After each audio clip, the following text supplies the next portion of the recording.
దేశాన్ని దాటిపోలేదు, నేను మన నేలను విడిచి పారిపోలేదు.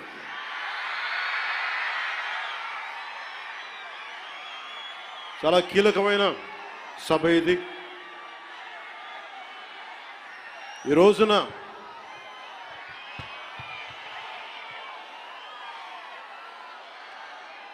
ఈ స్పీచ్లో, ఈ వారాహి సభలో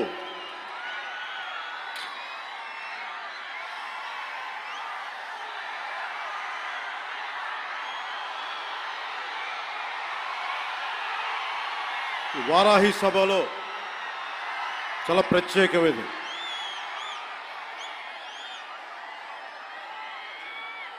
100 రోజులు దాటింది. ఎన్డీఏ ప్రభుత్వం ఏర్పాటై ఆంధ్రప్రదేశ్లో ఈ 100 రోజులు ఎప్పుడు రోడ్ల మీదకి రాలా. బయటికి ఎంతసేపు అభివృద్ధి, సంక్షేమం, ప్రజలకు ఎలా మేలు చేయాలి, ఏమేం ప్రామిస్ చేశాం, వాటిని ఎలా నిలబెట్టుకోవాలి,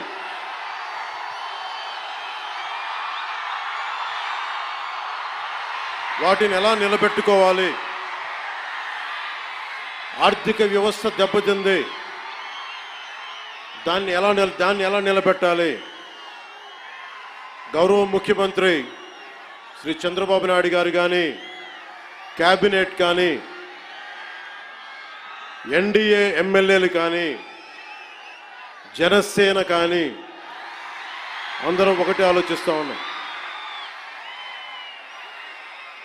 రాష్ట్ర అభివృద్ధి ఎలా ముందుకు తీసుకెళ్ళాలి అని. గెలిచిన రోజున ఏం చెప్పాం? 164 సభ్యులు ఎమ్మెల్యేలుగా గెలిచి, 21 మంది ఎంపీలుగా గెలిచి, ఆంధ్రప్రదేశ్ బలం, ఆంధ్రప్రదేశ్ విజయం, కేంద్ర ప్రభుత్వానికి వెన్నుదన్నుగా నిలబడింది. గెలవగానే నేను చెప్పింది కూడా ఒకటే, ఏ పార్టీ కూడా మనం పగా ప్రతీకార రాజకీయాలు ఉండవు, ద్వేషించం, చాలా మర్యాదగా వినమ్రతతోటి ఉన్నాం. దశాబ్దం పైన నన్ను వ్యక్తిగతంగా తిట్టారు, కించపరిచారు, అవమానం చేశారు.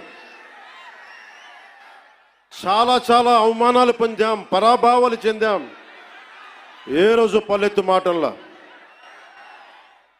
స్థాయి పెరిగిపోయి, ఏ 7 కొండల వాడైతే, ఏ కలియుగ దైవం ఆయనకి కూడా అపచారం జరిగితే మెత్తగా ఎందుకు ఊరుకుంటాం? మాట్లాడకుండా ఎందుకుంటాం? ప్రతి ఎలక్షన్,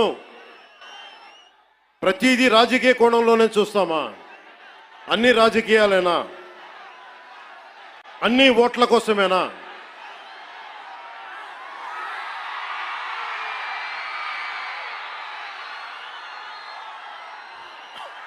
నా జీవితంలో ఇలాంటి రోజు రాకూడదని ప్రార్థన చేశాను. మనస్ఫూర్తిగా చెప్తున్నాను.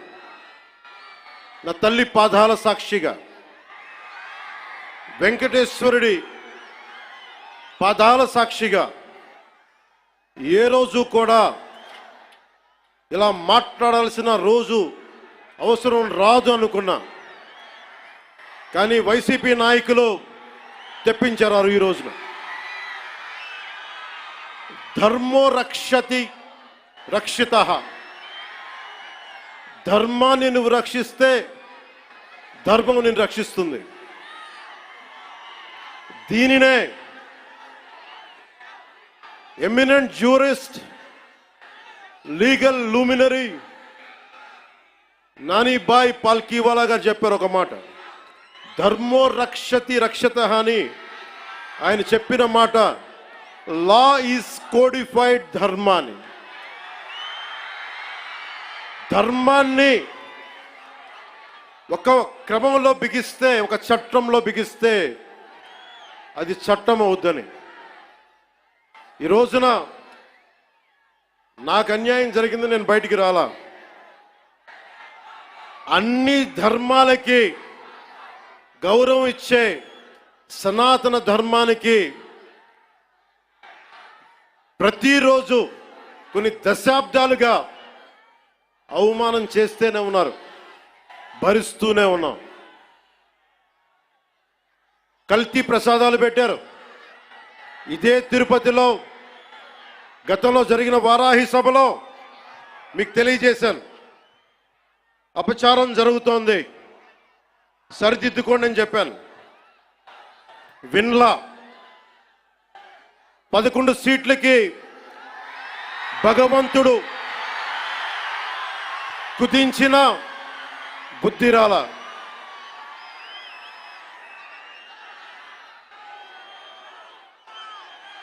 కొంత నేను ఈ స్పీచ్ కొంత ఇంగ్లీష్లో కూడా మాట్లాడాల్సి వస్తుంది. కశ్మీర్ నుంచి కన్యాకుమారి వరకు అర్థం అవ్వాలంటే కొంత ఇంగ్లీష్లో తప్పదు, అక్కడక్కడ కొంచెం సహకరించండి.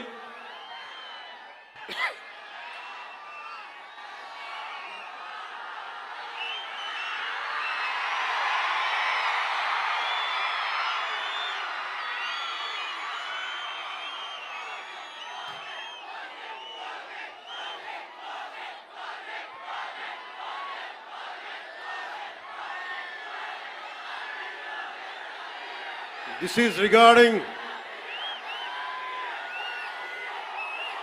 మీరు ఇక్కడున్న యువతకి, ఇది ఎలక్షన్ సమయం కాదు. వినండి, ఇది ఎలక్షన్ సమయం కాదు, సినిమా సమయం అంతకంటే కాదు. ఇది భగవంతుడి సమయం. ఇది ముస్లిమ్స్ని, ఇస్లాం సమాజాన్ని చూసి నేర్చుకోండి. ఇస్లాం సమాజాన్ని చూసి నేర్చుకోండి. మీరంతా వాళ్ళ అల్లా అంటే ఆగిపోతారు, మనం గోవింద అన్నం ఆగం. మన దేశ దౌర్భాగ్యం, మనం హైందవ ధర్మానికి మన గౌరవం ఇవ్వం. సినిమా హీరోలకి, నేను కూడా సినిమా హీరోనే, ఎప్పుడు గౌరవం ఇవ్వాలి, ఎప్పుడు చప్పట్లు కొట్టాలి, అది నేర్చుకోవాలి. మీరందరూ యువత, వచ్చే తరానికి మీరు నాయకత్వం వహించేవాళ్ళు. నేను వచ్చింది మీ చేతి ఇక్కడ జేజేలు కొట్టించుకోవడానికి రాలా, గొడవ పెట్టుకోవడానికి వచ్చాను. ఎవరైతే సనాతన ధర్మ విరోధులో, ఎవరైతే సనాతన ధర్మాన్ని మట్టిలో కలిపేస్తామని అన్నారో వాళ్ళతో గొడవ పెట్టుకోవడానికి వచ్చాను ఈ రోజున. దయచేసి శ్రద్ధగా వినండి.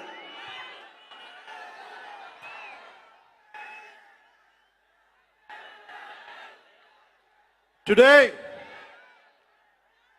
to the entire nation, I'm addressing this from Tirupati regarding the desecration of Lord Balaji. I came in front of you not as Deputy Chief Minister of Andhra Pradesh,